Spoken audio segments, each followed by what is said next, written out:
Champions ট্রফির group পর্ব থেকে বাংলাদেশ দল বিদায় নিলেও দলের কোচিং স্টাফদের কাজে খুশি বিসিবি। চুক্তি নবায়ন করা হচ্ছে হেড কোচ ফিল সিমন্স, সহকারী কোচ সালাউদ্দিন ও স্পিন কোচ মুশতাক আহমেদের সাথে। সেই সাথে বেতন বাড়ছে জাতীয় দলের ক্রিকেটারদের। দুপুর 1টায় শুরু হয় বিসিবির বোর্ড সভা।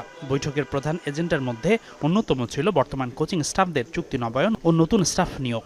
গুঞ্জন সত্যি হলো, চ্যাম্পিয়ন্স ট্রফিতে বাংলাদেশ দলের পারফরমেন্স হতাশাজনক হলেও হেড কোচ ফিল সিমন্সের কাজে খুশি বিসিবি। সেই সাথে সিনিয়র সহকারী কোচ মোহাম্মদ সালাউদ্দিনও মন জয় করেছেন। দুজনের সাথে চুক্তি নবায়ন করতে চায় বোর্ড। 2027 সালের ওয়ানডে বিশ্বকাপ পর্যন্ত হতে পারে চুক্তি। কিছুদিন এই গত 4-5 দিন আমি ছিলাম পাকিস্তানে, থাকার সুযোগ হয়েছে।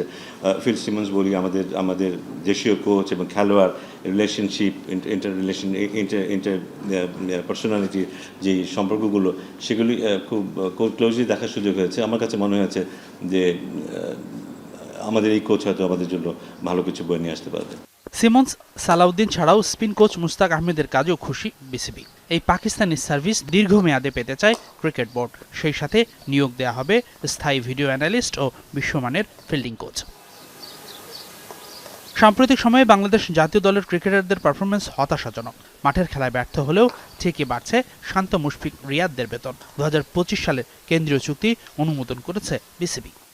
কন্ট্রাক্টের ব্যাপারটা বোর্ড অ্যাপ্রুভ করেছে, তবে ওখানে কিছু রিভিউ ব্যাপার আছে। তো সেই কারণেই অ্যাপ্রুভ লিস্টটা আমরা এই মুহূর্তে অ্যানাউন্স করছি না। এবারও আমরা কিছু স্যালারি রেজ করার প্রপোজ করেছি। বিশেষ করে আমরা টেস্ট ক্রিকেটারদের প্রোটেকশনের ব্যাপারটাকে প্রাধান্য দিয়েছি।